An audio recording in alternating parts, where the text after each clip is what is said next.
Kas jums egzistencinė, asmeninė prasme yra europietiškumas? Ką įdedat į šitą savoką? Jaustis europiečių, gyventi vidurio Europoje?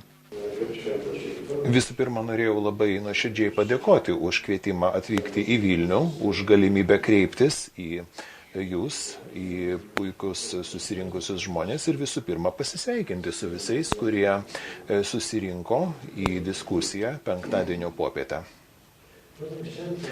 Norėjau pasakyti, kad būdamas vidurio europiečių jaučiuosi labai gerai, ko gero ne taip gerai, kad norėčiau, bet šiaip tai gerai. O kodėl jaučiuosi gerai? Jaučiuosi gerai, todėl kad labai daug pasikeitė per pastaruosius, sakytume, 30 mečius. Ir labai pagerėjo mūsų savijauta.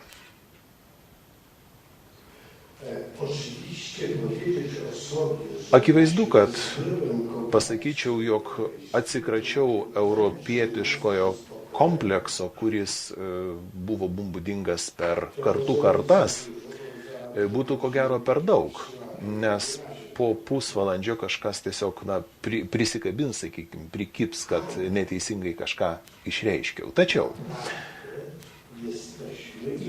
esame kiti, tai yra faktas. Visų pirma, esame kiti dėl to, jog nemastome, ką apie mus pagalvos kiti, pavyzdžiui, Londone ar Paryžiuje.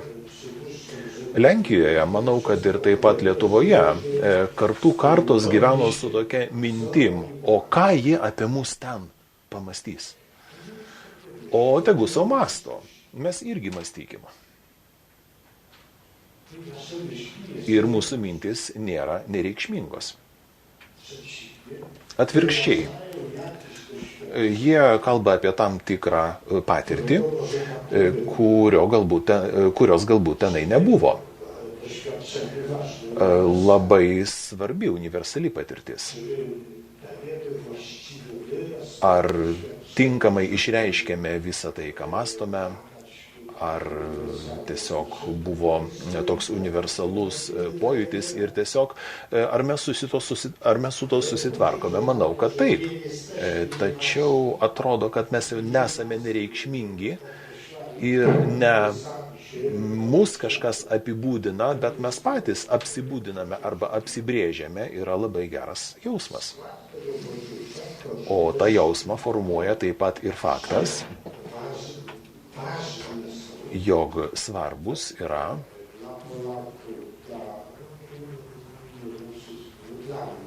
Lenkams, bent jau man, nežinau ar visiems, bet ir manau, kad daugumai žmonių yra labai svarbus geri kaimyniniai santykiai su artimiausiais kaimynais, negu su tais, kurie yra labiau nutolę. Ir kad tie santykiai tarp Lenkijos ir Lietuvos, tarp Lenkijos ir Ukrainos, tarp Lenkijos ir Čekijos, jokios abejonės Lenkijos ir Vokietijos yra tie santykiai arba tie ryšiai, kurie stato mūsų ir dabartį ir ateitį.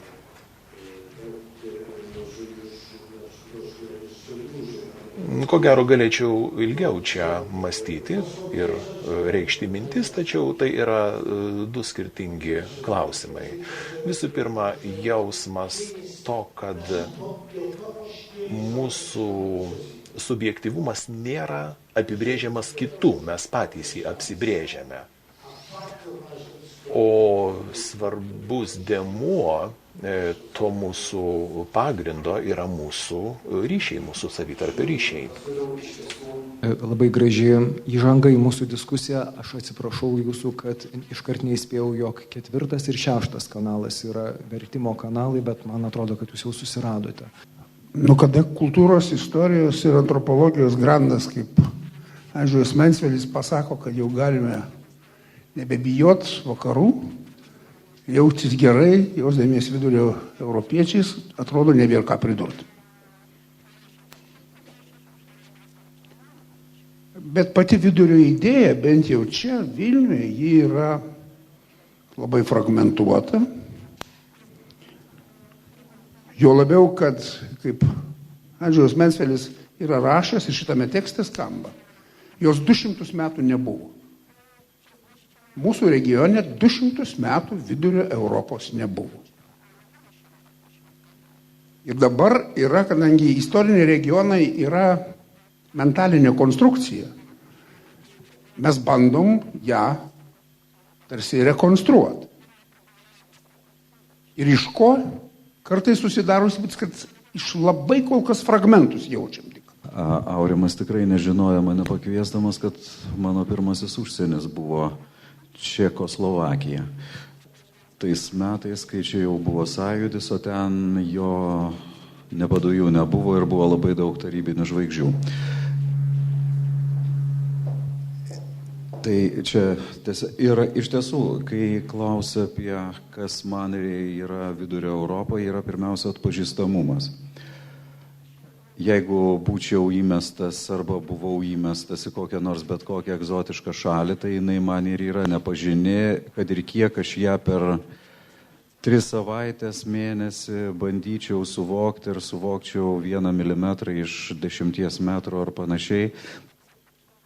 Tai čia yra atpažįstamumas ir kažkokia tam tikra giminystė, kur aš galiu taip pat nešokiruotas per nelyg kokio nors kito užsienio, į kurį jau išvažiuoja ir kuris yra pritrenkę savo išsivystymo, o čia, ne taip, bet beveik, kaip pas mus. Beveik geriau, beveik blogiau, paprastai būdavo visą laiką geriau. Tai čia iš tiesų paminėti labai keletas esminių dalykų, kurie man irgi labai tokie svarbus yra ta iš tiesų kasdienybė, o vidurio Europa man yra pirmiausia kasdienybė. Turbūt kasdiena ir ta ir kava, ir barokas, ir tai, kad paradoksaliai skaitydamas gerokai jau vėliau, tiksliau savo metu išleista netaip seniai Cveigo Vakarykštį pasaulį, vis dėlto aš galiu atpažinti. Nors tarp mūsų rašančių ir skaitančių yra 100 metų ir vis dėlto tai yra įmanoma atpažinti tam tikras kasdieninės situacijas ir jas po to vėl dar kartą nuvažiavus permastyti ar Prahoje, ar Vienoje ypač, ar kažkokiose kitose geografinėse čia paralelėse esančiose netoli mūsų. Tai aš manau, kad dar vienas dalykas turbūt yra tie istorijos klodai, kuriuos eidamas per miestą skanuoji ir tu gali tiesiog vieną paskui kitą bandyt atspėt ir klaidos, kurias padarai, nėra pernelyg didelės. O dabar iš tiesų, aš manau, pats laikas skipti į antrą klausimą apie tai, ar egzistuoja vidurio Europos kultūrinis kanonas. Pasinaudojant istorijos teorinių atminties studijų Grando Aleidos Asman terminija, ar iš tiesų, pereinant nuo asmeninių refleksijų prie bandymo lipdyti iš fragmentų kažką daugiau, mes galim minėti tam tikrus tekstus, filmus, teatro spektaklius, žmones, jų suformuluotas idėjas, kurias mes galim patys savo paminėti kaip kuriančias vidurio Europos kažkokį vaizdinį ir galbūt kaip idėjas, kaip tekstus, kaip meno kūrinius, kurie padeda ir mus atpažinti iš kitokių perspektyvų, žvelgiančius iš Skandinavijos, iš Pietų Europos, iš Jungtinių Amerikos valstijų. Pasistengsiu taip pat labai trumpai 2 klausimais, 2 pjūviais pasisakyti. Ne politiniais, o kultūriniais. Pirmas klausimas yra susijęs su tuo, jog tokia kategorija, kaip ponas profesorius Bumblauskas ką tik pasakė, neegzistavo moksle. Europos moksle XIX amžiuje.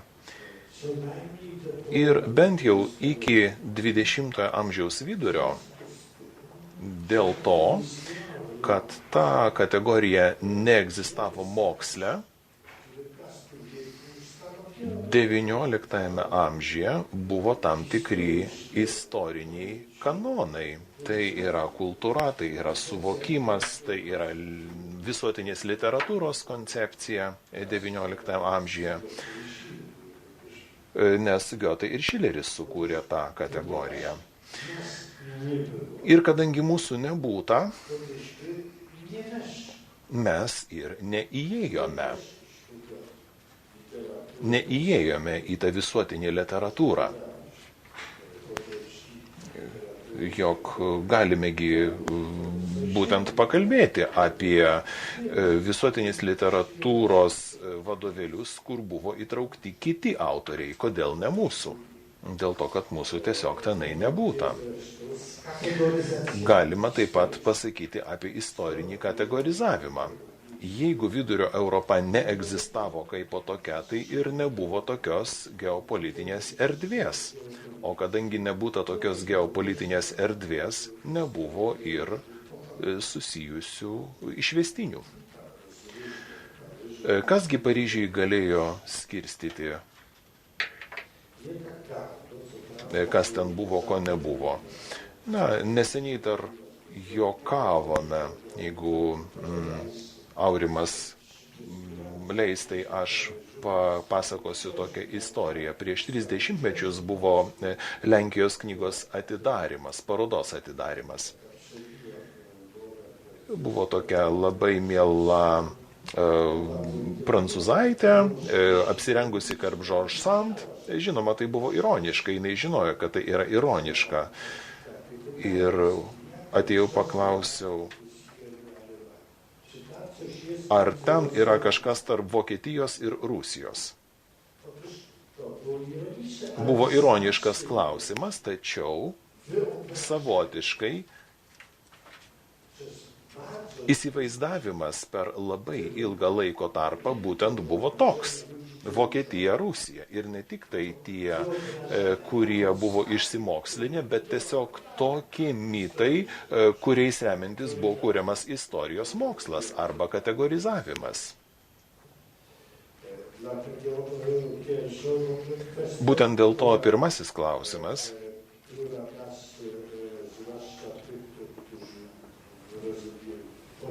kuris kurie turėtume būti suvokiami humanistikos moksle plačiaja prasme ir turėtume būti, yra būtent tos kategorizacijos stiprinimas, kas savo ruožtų sukuria ir kitų kategorijų. Ar yra kanalas? Ne. Nėra tokio kanalo. Sakyčiau kitaip, Vidurio Europa tikrai dar neegzistuoja. Jinai statoma. Jinai kūriama. Galbūt parteris jau yra pastatytas, tai yra antras aukštas statomas, trečio aukšto dar kol kas nėra. Ir žinoma, norime, kad žinome apie save, daugiau skaitome negu kad anksčiau. Tačiau jokio kanonų čia nesama.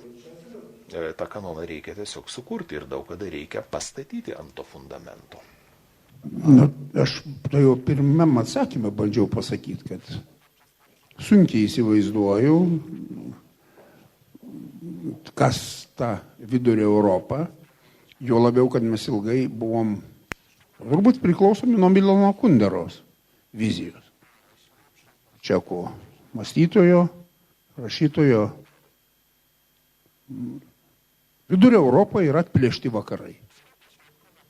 Tai tarsi suprantam, kad tai yra tie patys vakarai, tik kitokie, nes turi komunizmo sandą, plius dar pridurt galime komunizmą, kurį ne patys pasirinko. Šitą Milano Kunderos konceptas, jis labai buvo veiksnus, griūnant komunistiniai imperijai.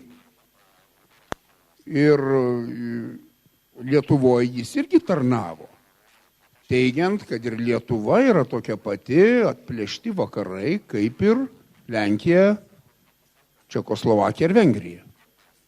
ir tarnavo šitą idėją gana taip neblogai, jau į 92 metais ir 94. Tačiau kuom rėmėmės? Rėmėmės giliai istoriją. Rėmėmės tą nuo viduramžių ateinančią naujosios Europos kristianizacijos pagimdytą tikrovę. Pirmieji krikštai būsimoji vidurio Europai. Vengrija, ar Čekija, ar Lenkija ta pati. Ir tuo pačiu mes tarsi vėliausias narys šito traukinio Lietuva. Tai buvo toks optimistinis žiūrėjimas ir natūralu, kad mes galim tik pakartoti, kad kažką turėjom tokio lotyniško, vakarietiško, bet jis seniai dingęs. Jis dingo su padalymais, 19-20 amžiui jo neliko, nors Lešekas Močiulskis aiškiai rodė savo žemėlapyje, Lenkų geopolitikas, kurioj vietoj dar 19 amžiuje jis mato vakarų civilizacijos ribas. Ir mato pagal tai, ką mes apibrėžtume. Tai yra abiejų tautų respublikos buvusios rytinės ribos. Ten eina Myro riba, vakarinė, jau Myro riba, tai yra rusų bendruomeninio žemėvaldos ir individualaus ūkio mūsų pusiai. Ten eina lotyniško švietimo riba, Petras Mohyla, Kijevo akademija. Ten eina baroko riba ir su Glaubico Baltarusijoje Mstislavly ir su Zauro Vilniečio vadinamoju ukrainietiškų barokų pas Mazepą, Kijevo hetmanate. 3 jau ribos, o jau ko bedur dar žydų sėslumo riba, kuri sutampa viens prie vieno su dabar Donecko fronto riba. Žodžiu, tai buvo abiejų tautų respublikos pakilimas. Tai žodžiu, dar 19 amžiuje šiandien tyrinėtojai lygiai ir mato struktūras, kurios galėtume pavadinti vidurio Europos struktūromis. Bet, kaip profesorius pastebėjo, bet ji dingo. Ir reikia rekonstruoti. Ir dėl to apie kanoną kalbėti dabar tikrai yra dar labai per anksti. Dėl to aš ir vėl liksiu, kad ir Vaidas pritarė. Tai kasdienybėje tarsi daugiau pamatai, jeigu bandydama sakyti, o kas yra bendro šitoms šalims, ar turime 1, 2, 3, 5, žymė, kokios nors 10 poetų, ar filmų kūrėjų, ar teatralų. Bijau, kad gal ir ne, bet vienas apie kitą galbūt žinom.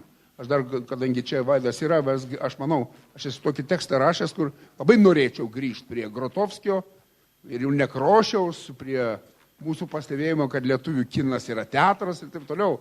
Tai štai, mes apie tą vidurio Europą galim šnekėti, bet tai irgi vėl yra per daug subjektyvios ir neturinčios tokios griežtos apibrėžties pastabos. Štai aš turbūt tik tiek kol kas. Vaidai, ką tu įdėtum į pirmą, dar tik tai pirmą vidurio Europos aukštą to pastato? Kokius nors paveikslus, kokias nors knygas, vieną kitą filmą? Ar tave profesoriai abudu garbus įtikino, kad per anksti čia mums apie kanoną kalbėti ir jo ieškoti?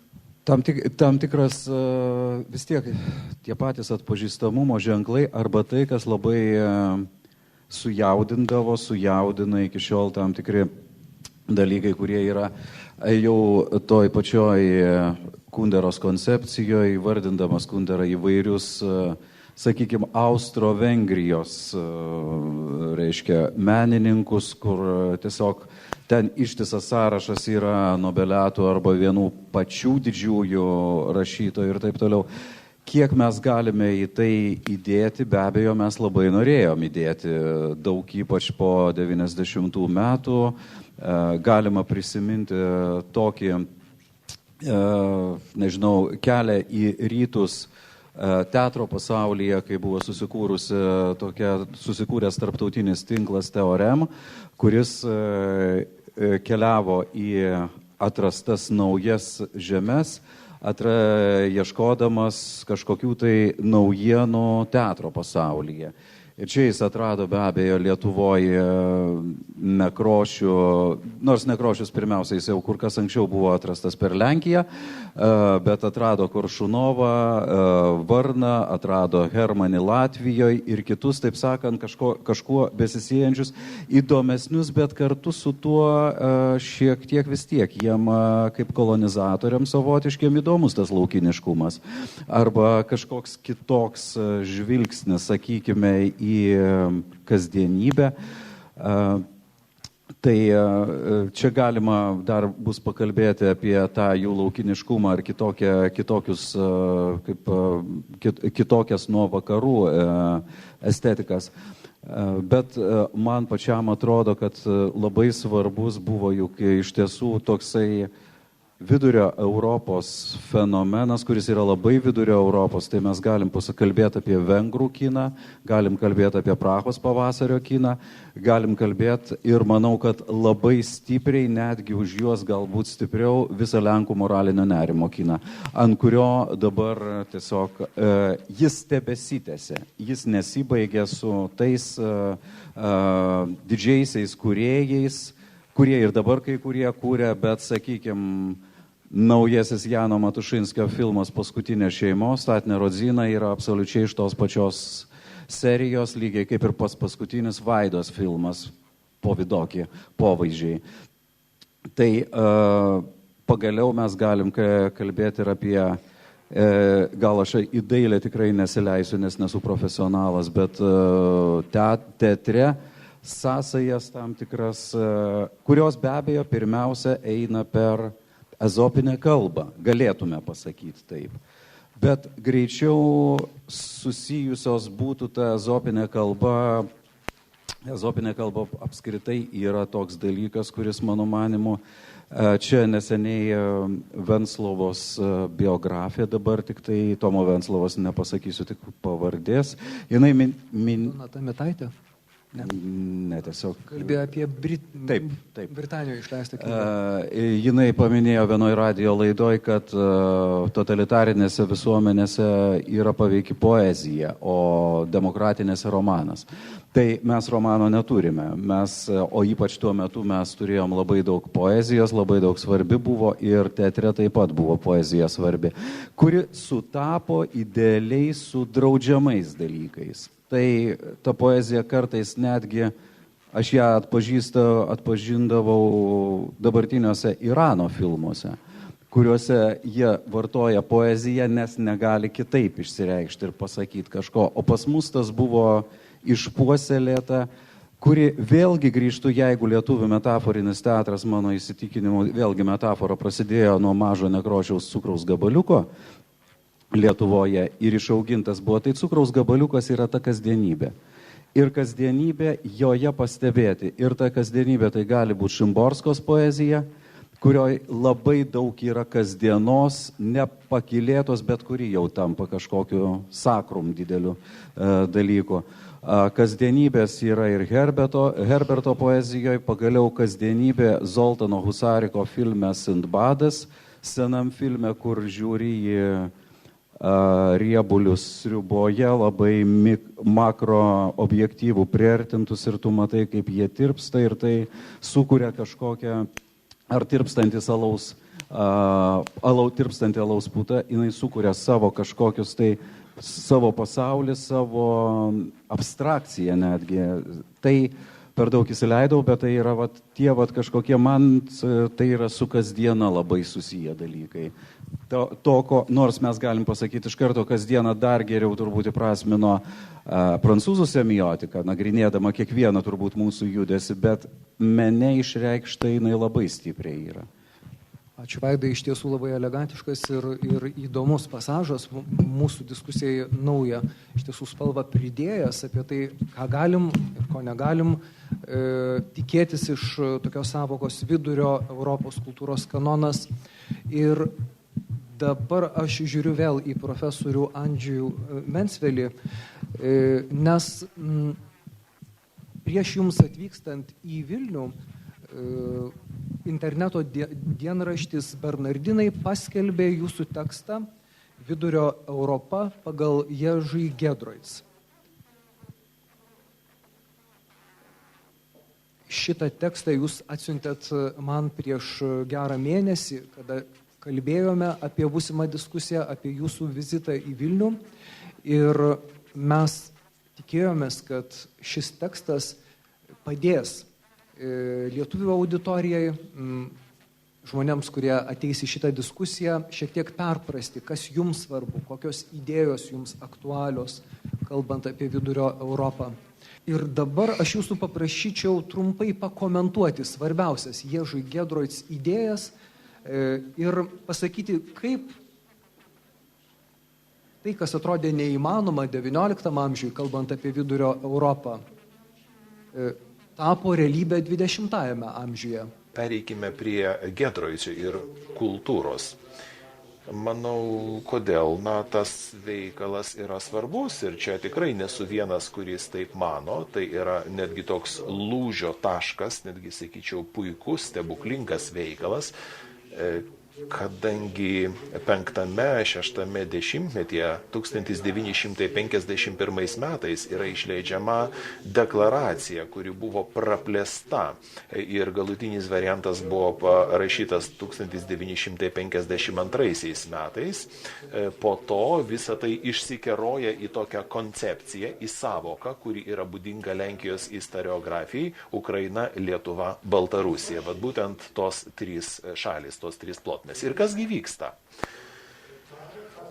Keli tokie vyrukai ir viena moteris, Zofija Herz, kurie gyvena praktiškai badaudami Paryžiaus priemiesčiuose ir būtent išleidžia neaišku kokiais būdais ir už ką, nes jokių dotacijų negavo, išleidžia tokį mėnesinį žurnalą, nes kultūros laisvė buvo įsteigta tik vėlesniais laikais ir paaiškėjo po daugelio metų, kad tai yra būtent toks krepšys su auksiniais kiaušiniais. Ir kasgi tame žurnale, kasgi tame metraštyje yra skelbta. Lygiai, kad jie būtų tokie savižudžiai. O būtent skelbiama tai, kad Ukrainas, Lietuva ir Baltarusija turi teisę į nepriklausomybę Jaltos Potsdamo sutarčių rėmuose. Visų pirma, jie pripažįsta Lenkijos terpę, kuri pripažįsta savo laisvę, savo sienas, nes Lenkijos liaudės Respublika nepripažino tam tikrų sienų. O dabar reikėtų taip pat prisiminti, kad istorikai ko gero žino, kad Londone buvo Lenkijos vyriausybė išeivijoje. O tai reiškia, kad jie nepripažįsta Jaltos Potsdamo sutarčių, susitarimų ir būtent tą Lenkijos liaudės Respublika turi savo sienas ir ribas, kurios buvo nustatytos 39 metais. Žinoma, ta vyriausybė neturi didelio palaikymo, tačiau emigracijos tarpe, emigrantų terpėje tas palaikymas yra. O būtent tie emigrantai būtent yra to žurnalo prenumeratoriai. Jie užsisako tą žurnalą ir būtent iš tų pinigų, kurie gaunami užsakius tą žurnalą ir išsilaiko. Praktiškai tai yra toks labai netradicinis aktas, labai didelės drąsos aktas, kuris tiesiog griauna nusistovėjusius mitus ir įsitikinimus. Niekasgi netikėjo, niekas negalėjo pagalvoti, jokiai nei Jungtinės Amerikos valstijos, nei jokios kitos stiprios vakarų valstybės negalėjo galvoti apie tai, kad čia apskritai apie kažkokią nepriklausomybę gali eiti kalba. Kad Ukraina, Baltarusija tariamai nepriklausomos Sovietų Respublikos gali tapti jungtinių tautų kūrimo, jungtinių tautų steigėjomis. Taigi tas aktas buvo visiškai stebuklingas, neįprastas. Po to būta labai didelių padarinių, tačiau vėlgi nenorėdamas išsiplėsti, norėčiau pabrėžti dvi svarbiausias išvadas.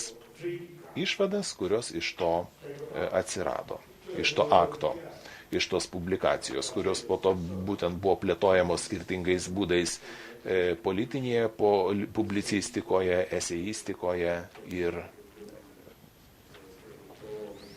apskritai 20-ojo amžiaus antroje pusėje Miroševskio ir taip pat Milošo. Ta gimtoji Europa, kuri po 6 ar 7 metų kyla būtent iš ten, iš to pripažinimo, kad privalome visų pirma pripažinti patys savo, apsispręsti, kas esame. Ir tik tai po to kiti tai pripažins. Taigi, du padariniai, dvi linijos yra labai svarbios. Visų pirma, tai yra pripažinimas, tai yra sienų, ribų pripažinimas, būtent kalbant apie Lenkijos liaudės Respubliką, tai nereiškia, kad jie sutiko su tuo, kad buvo sovietinė sistema įvesta į Lenkijos Respublikos teritoriją, bet būtent pripažinimas to, kad ten gyvena realūs žmonės ir jie yra tikrai istoriniai subjektai. O antra linija, antras padarinys yra toks, kad vienu metu tai buvo ir atsiskyrimas arba skyrybos su antraja Žečpospolita, kitaip tariant, antros Žečpospolitos paveldo atmetimas, būtent 39 metų rugsėjo mėnesį jau nebėra. Tai savo ruožtu reiškia, kad 1939 m. rugsėjo mėnesį ne tik tai Hitleris ir Stalinas mūsų užpuolė, bet kad su visais kaimynais buvo prasti santykiai. Su Lietuva, su Čekoslovakija praktiškai buvome karo stovyje. Ukrainiečių mažuma, kuri Lenkijoje tada buvo apie 5 milijonus, kovojo vėlgi prieš Lenkiją. Baltarusių buvo 2 milijonai, žydų mažuma, kurios buvo irgi maždaug 3 milijonai. Taigi taip elgtis ir daryti negalima. Negalima būti susikiviršijus su visais kaimynais. Negalima būti priešais savo kaimynų. Reikia padaryti viską, kad kaimynai būtų draugais. Ir kelis dešimtmečius kultūroje būtent tai ir buvo daroma. Taigi, jeigu kalbėtume apie 89 metus ir padarinius, tai jau tikrai Lenkijoje nebuvo. Ką turiu omeny? Nepriklausomai Lietuvai ir Ukrainai buvo jau tikrai parama. Tai jau tikrai Lenkų sąmonėje, Lenkų galvose, smegenyse buvo visiškai kitokie požiūriai. Ir būtent 50 metų reikėjo tam, kad tie santykiai būtų priimti Lenkų ir kad jų sąmonėje būtų visai kitoks požiūris negu 39-aisiais. Ačiū labai, profesoriau, už įdomias pastabas, leidusias, neabejoju, mūsų diskusijos dalyviams įsigilinti į svarbiausius Ježy Giedroic koncepcijos tokius pamatinius dalykus. Man, kaip istorikui, visame tame, ką jūs papasakojot, buvo svarbus asmeniškai labai 2 dalykai. Pirma, kad neįmanoma gali tapti įmanoma. Labai dažnai istorikai įkalinti priežasčių, pasekmių,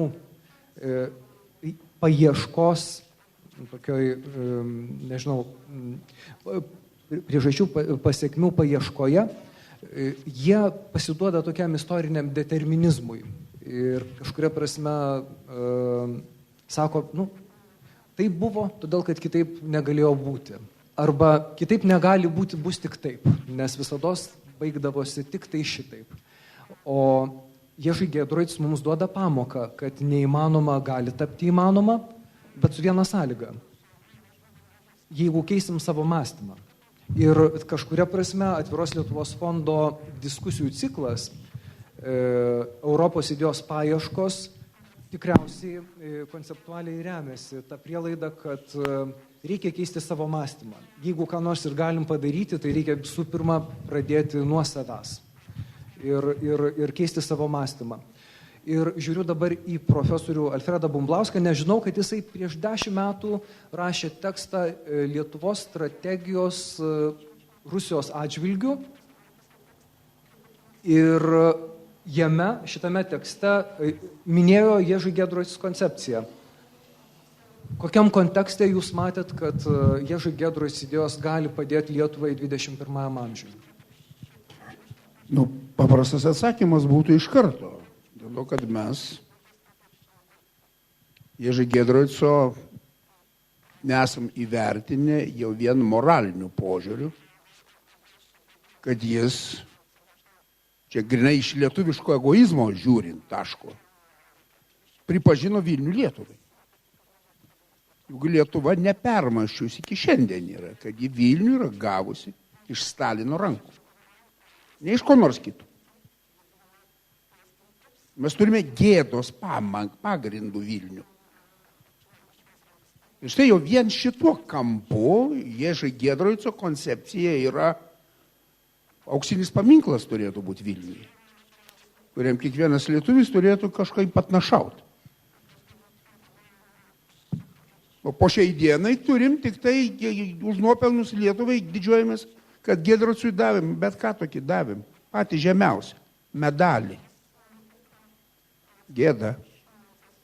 Tai pirma tezė man buvo, tai kodėl mes turime Giedroicą matyti. Bet svarbesnis yra kitas dalykas. Tai yra globalizuojanti koncepcija, kuri permasto, ar galima grįžti į prieškarinį laikotarpį, ką profesorius ir pabrėžė, tą legitiminį, su tom sienom, kurios yra iki Potsdamo, Jaltos, Teherano. Irgi lietuviai nesam permastę. 90 kovo 11 deklaruojam nepriklausomybę su tom sienom, kurios davė Stalinas, su dieveniškiu apendiksu, kurį dabar tebeturim. O gegužės pradžioje Londono migracinė vyriausybė deklaruoja, kad vienintelės legitimios sienos yra Rygos sutarties. 1921 metų. Konfliktas vienareikšmiškas. Dėl to Timothy Snyderis, komentuodamas Ježy Giedroicą, teigia, kad šito žmogaus fundamentalus vaidmuo įveikiant Balkanų situaciją mūsų regione yra neįvertintas, nepaskaičiuotas, nes visos aplinkybės čia buvo kaip Balkanas. Griuvo imperija, nėra nė vienos sienos, kuri būtų juridiškai motyvuota. Mes kartais juokiamės, kad dieveniškio apendiksas tai yra Stalino pypkės išvedimas. Tai yra vyno geriančių Justo Vincovičiaus Paleckio ir Stalino derybų rezultatas. Apibrėžėm 2 kaimus ir gavom apendiksą.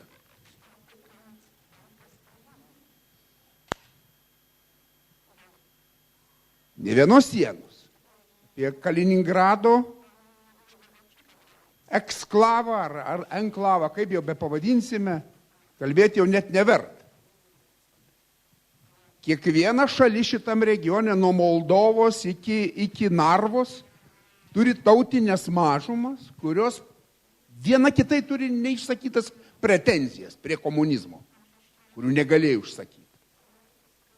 O dabar jos pabando sakyti. Yra politiniai elitai, kurie yra bailūs, kaip sako Timothy Snyderis, kurie negali išspręsti šitų problemų.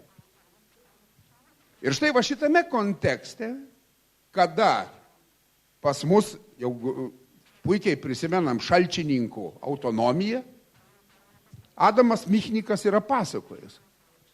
Jie skambindavo Giedroicui į Paryžių. Ką dabar daryti? Rotacijai. Žodžiu, Lenkų mažuma, reiškia autonomiją.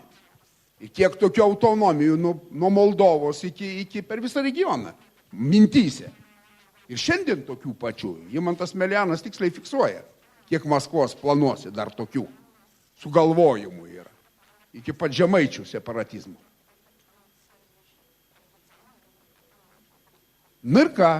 Ir Giedrusas, jeigu Adamo Michniko cituoju, sako ne, reiškia ne. Lenkų užsienio politika, galime sakyti, kad ji buvo real politika, nenori judinti Silezijos klausimų, bet vis dėlto buvo stabili. Ji niekur nepajudėjo su jokiom pretenzijom į rytus. Ir čia buvo Giedroico kultūros nuopelnas. Buvo ULB koncepcija, Ukraina, Litva, Belarus, kad neįsivaizduoja Ukrainos be Lvovo, Baltarusijos be Gardino, o Lietuvos be Vilniaus. Kitaip nesusikurs. Bet dabar atsakant į klausimą, o dėl Putino kaip? Bet juk Giedrusas visą laiką pabrėždavo. ULB regionas, jis vis tiek įsivaizduoja, kad į rytus nuo jo yra Europa. Rytų Europą. Mes dabar jau čia bandom atsisakyti, aš kad sakau, Rusija kita civilizacija, ne Europa. Tada Rytų Europą mes esame. Nebe Vidurio Europai dingsta kaip idėja. Mes Rytų Europą, nes Rusija ne Europa. Bet Giedroicui taip nebuvo. Ten Rytų Europą. Ir priartinti demokratiją su visom europietiškom vertybėm Giedroicui ir yra. Šiandien, kai mūsų ministras pasako, kad Rusijoje yra 20 milijonų nepritarančių Putinui, tai yra Giedroico politikos taikinys. Tai mato Rusija. Ir štai Lietuvos strategijai ir šiandien tokia pati ir lieka. Ji niekur nepažygiuoja kaip nors kitaip nuo Giedroico. Mes matom atskirybę, mes matom Vidurio Europą, bet mes matome Rusijos kitoniškumą, bet mes matome tuos 20 milijonų. Kurie yra kitokie. Ir va štai kodėl aš kalbėjau apie Giedroicą. Ačiū abiem profesoriam. Mes iš tiesų labai rimtus klausimus svarstėm. Daugiau nei 40 minučių, gal jau ir 50 minučių. Ir aš dabar noriu užduoti chuliganišką klausimą ir žiūriu į Vaidą Jauniškį. Vaidai, kaip tau atrodo, kodėl lietuviai buvo euforijoje, kai Jungtinės tautos paskelbė, kad pagal jų klasifikaciją mes esam ne Vidurio Europa, ne Rytų Europa, o Šiaurės Europos dalis? Na, jeigu toks klausimas, tai be abejo labai rimtas atsakymas yra. Dėl to, kad lietuviam, jeigu paimsime kokį nors mano įsivaizduojamą statistinį vienetą, Vidurio Europa yra per prasta. Tiesiog reikia ambicijos, kaip mes jas matome kasdieninėme gyvenime, jeigu nepasiekėme Norvegijos, o dar ir Šveicarijos, tada jau nepasiekėme, tai lūzeriai esame. Tai iš vienos pusės tos didžiulės ambicijos, kurios yra kažkokios kurios visiškai neįsikūnija realiam gyvenime. Tai yra nieko nedaroma kasdienoj kiekvieno žmogaus, kad jis ką nors pasiektų, bet geriau fantazuoto, po to, nežinau, kaip desperacijos imtis. Iš desperacijos įvairių veiksmų.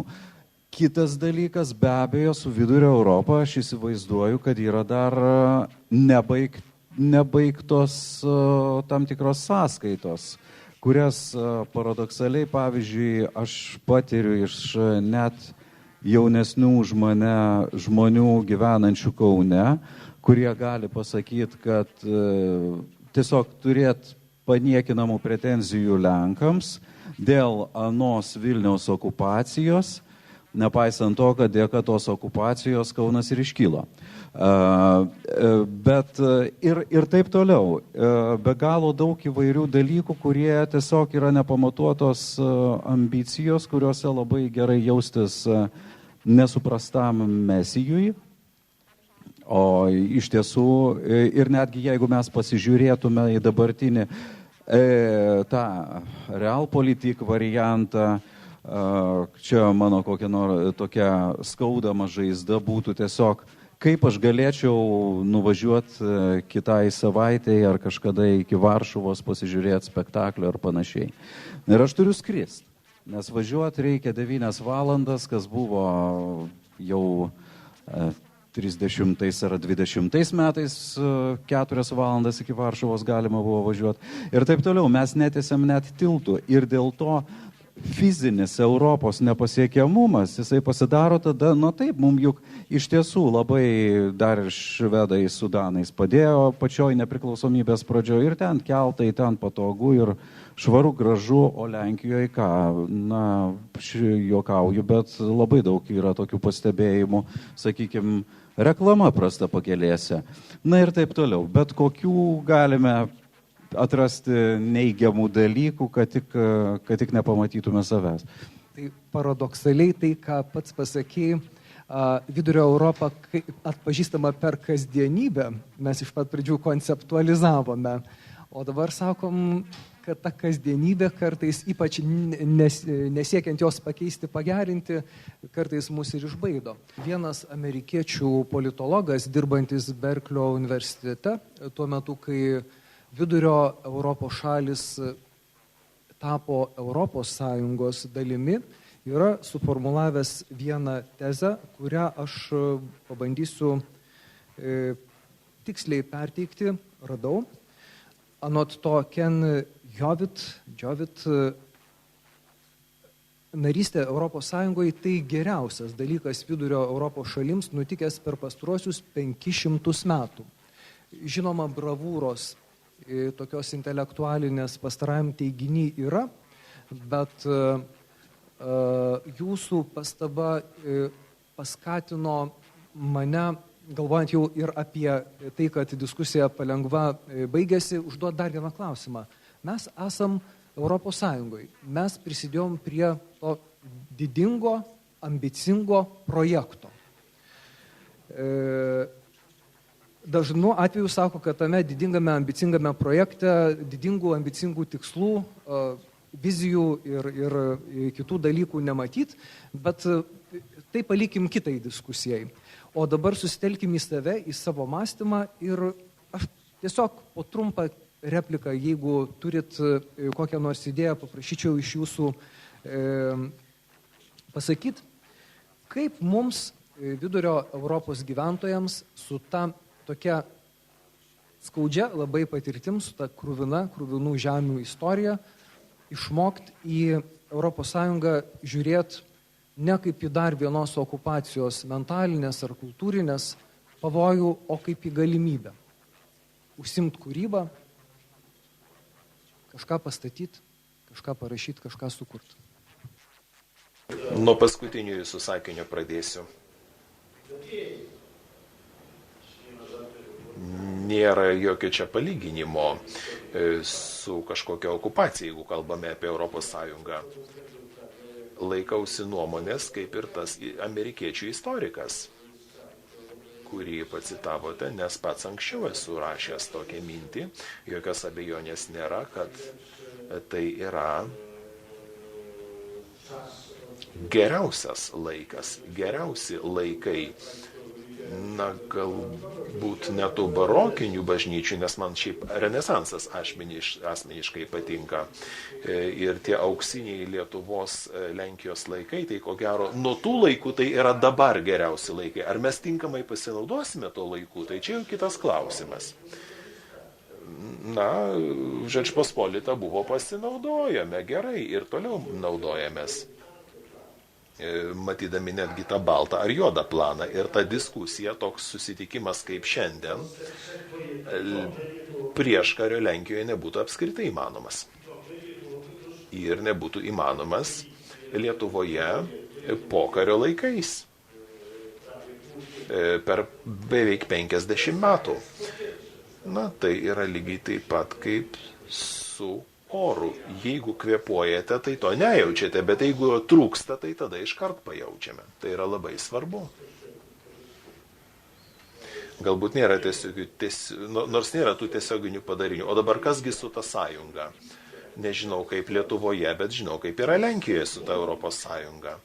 Nes pagrindinis kompleksas, kalbėdami apie Europos sąjungą, yra kliento kompleksas.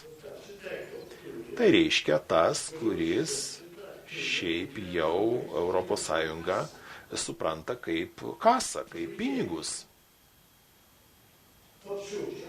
Ir kuris neturi tokios bendros atsakomybės jausmo už tai, kas yra kūriama. Kas pasakytina apie skirtingas politinės sroves. Ir netrukus, manau, taip jau matosi,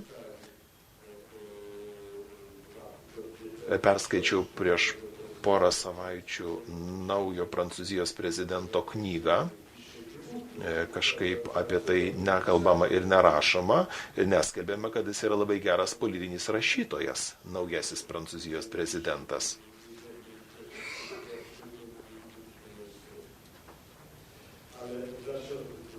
Bet kodėl apie tai kalbu? Dėl to, kad tai yra knyga, kuri yra parašyta žmogaus, kuris žino, kad prisiema atsakomybę už tą visumą, už tą kūrinį ir už tai, ką Prancūzija kartu kurs, tą ir turės. Nėra jokios priežasties, kad Lenkijoje to nebūtų. Kad būtų mažinamas, kodėl neturėtume mažinti mūsų bendro atsakomybės jausmo ir apsiriboti tik tai kažkokiais priekaištais pasauliui, iš kurio kažką gauname. Arba tai yra kaip toks, matote, vienintelis sūnus, kuris yra išlepintas ir visą laiką gauna ir vis per mažą. Vadinasi, kažką reikia keisti, nes tas brandos egzaminas dar tik tai prieš mus, jį dar turėsime išlaikyti. Spintelės, iš kurios atsidaręs pasiimi pinigų, santykio požiūrio, toks profesoriaus Andžejaus Mencvelio atsakymas. Profesoriau, ar... Aš galiu pridurti tai, kad mane stebina, aišku, kad žmonės, mes čia labai gerai užsiminėm, kaip Ježis Giedroicas atsisakė tos orientacijos į tarpukario situaciją. Jos legitimė tą situaciją, kūrė naują. Tai, mylėjai, jeigu mes pažiūrėtume į Lietuvą tarpukariu, o net ir dar keli šimtmečius atgal, mes pasakytume savo, jeigu neskaičiuot partnerio Lenkijos, bet kai kam ir Lenkija nepatinka, tai mes buvom visą istoriją vienui vieni. Vienui vieni. Netgi esam pabrėžę kaip kančios martirologijos tautinės dalis mūsų. Partizanai vienui vieni. Užsienio politika tarpukario metu, net su Latviais nėra kontaktų. Normalaus. Baltijos antantė nepavyko. Lietuvos vyriausybė, net jeigu ir galėtume kalbėti, kad buvo planas R 400 metų vasarą, birželį. Ji bijojo trauktis, nes nežinojo kur. Dabar skaičiuojam, kad plane R galėjo būti numatyta, kad per Kudirkos naumiestį egzilis į Vokietiją. Bet Vokietija Molotovo-Ribbentrop paktas. Tai štai, vienui viena. Ką jau apie 19 amžiaus mes ne tik, kad vienui viename mūsų nėra. Štai dabar šitame kontekste, ką nors šnekėt apie Europos Sąjungą ir NATO, apie tas struktūras, tai čia kažkoks stebuklas yra. Tai būt negali. Kai man sako, kad dabar nutiesė Litgridą su Lenkija, sakau, tai būt negali. O koks argumentas? Dėl to, kad tai būt negali. Dėl to, kad mes esam vienui vieni, mūsų mentalitetas yra. Yra kažkoks ūkininkas, kuris pasidarė savo ežero saloj Lietuvo žemėlapį, tokį kaip salą. Čia nenoriu jo kritikuoti, visi šiaip gražu pažiūrėti iš helikopterio. Bet šiaip mentalitetas mūsų. Mes esam vienui vieni. Ir tarsi mums nereikia. Tai dar labiau tas kasos ir šufliados vaizdinys Lenkijoje, kurį pastebėjo profesorius, tai mūsųse dar labiau. Mums Europoje yra pinigų stalčiukas, kur atsitraukus paėmė ir nebūtinai grąžinti. Na va, tai šito požiūrį, aš net bijočiau sakyti, kiek ten tos bravūros pas amerikiečių šitą istoriją. Tačiau, kad mes istorijoje dar niekada neturėjom 27 sąjungininkų, partnerių, kad tu gali jaustis kokioje Kanados Albertoje kaip sąjungos, tavo sąjungininkės provincijoje. Yra kažkas tai nežmoniškas jausmas. Ir va tai yra didžiausias mūsų čia stebuklas. Tai yra pagal Hegelį, tai tie stebuklai, kurie kartais net nepaaiškinami. Tai aš kartais sakau, kas galėjo 78 metais, vyrukai, kurie tarnavo sovietų kariuomeniai ir tarnavo Afganistane. Ką jie galėjo būti pasakę, jeigu jiems būtų pasakę, kad už 30 metų Afganistano provincija administruos Lietuva ir čia kabos trispalvės. Nu, tai turbūt būtų durnių laivas, absoliučiai. Ir štai tie stebuklai tokie yra istorijoje, kurie nepaaiškina jokie priežastingumai istoriniai griežtą prasme, kuriais aš netikiu. Ir va, mūsų buvimas Europos Sąjungoje yra prie tų stebuklų. Man patinka, kad šios diskusijos metu mes daug kalbėjom apie tai, kada istorija padovanoja mums galimybės, arba mes jas patys susikuriam apeidami savo patiems pastatytus mąstymo spąstus, kada keičia mąstymą, keičiasi kažkas, arba sugebam sureaguoti ir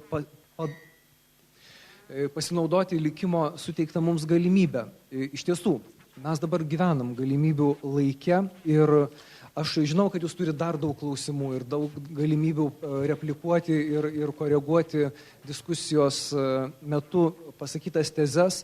Aš tikiuosi, kad galėsite po diskusijos dar prieiti prie vieno ar kito profesoriaus, prie Vaido Jauniškio ir ko nors paklausti arba pasiaiškinti asmeniškai, o pačiai diskusijos pabaigai norėčiau prisiminti vieno amerikiečio, akivaizdžiai Lenkų šaknų, Jakob Mikanovski, labai elegantišką tekstą 2017 metais sausio mėnesį Los Angeles Review of Books. Jis parašė tekstą Sudie Rytų Europą. Šitas tekstas iš tiesų kalba apie vidurio Europą. Tiesiog jisai pasirinkęs Rytų Europos terminą. Ir keli išvadiniai tame straipsnėje nuskambėjęs sakiniai. Kam studijuoti Rytų Europą? Kai kuriems iš mūsų tai yra būdas atrasti savo šaknis. Tačiau čia slypi gerokai daugiau.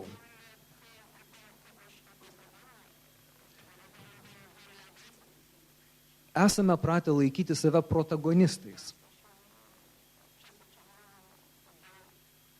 Tuo tarpu istorijos iš Rytų Europos siūlo į pasaulį žvelgti iš kitos perspektyvos.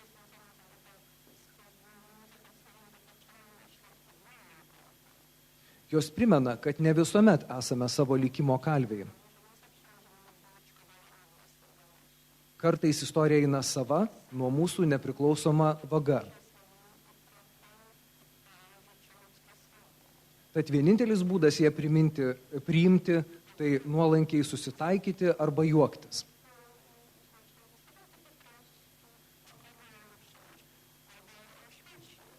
Tas tekstas iš tiesų yra labai geras, jisai prisakstytas įvairių metaforų. Tačiau manau, kad vidurio Europos gyventojas 21 amžiuje nori ne tik juoktis ir nenori susitaikyti. Jis taip pat nori kurti ir kurti savo gyvenimus. Visų pirma. O kūrybai, kaip taisyklė, reikalinga savirefleksija, reikalingas mąstymas. Tai, kaip ir minėjau, būtent mąstymo skatinimui ir skirtos ALF namuose rengiamos diskusijos, kurias vienyje šūkis Europos idėjos paieškos. Ir prieš padėkodamas visiems diskutantams, aš noriu priminti, kad po mėnesio, birželio pabaigoje, mes vėl jūs visus sukviesim čia į Atviros Lietuvos fondo namus. Diskusiją tuo metu ves filosofas Nerijus Milerius ir mes kalbėsime apie Europą ir lietuvių emigraciją į Europą ir lietuvių pačių kūriamas tos emigracijos į Europą įvairias mitologijas, kaip jos keičiasi, kaip mes apie save kalbame nuvažiavę ten arba grįžę iš ten į čia, nes vis dar egzistuoja ta perskyra ten ir čia. O dabar aš jau noriu padėkoti visiems mūsų diskusijos dalyviams. Visų pirma, pradedu nuo padėkos profesoriui Andrzejui Mencvel. Dziękuję bardzo, panie profesorze.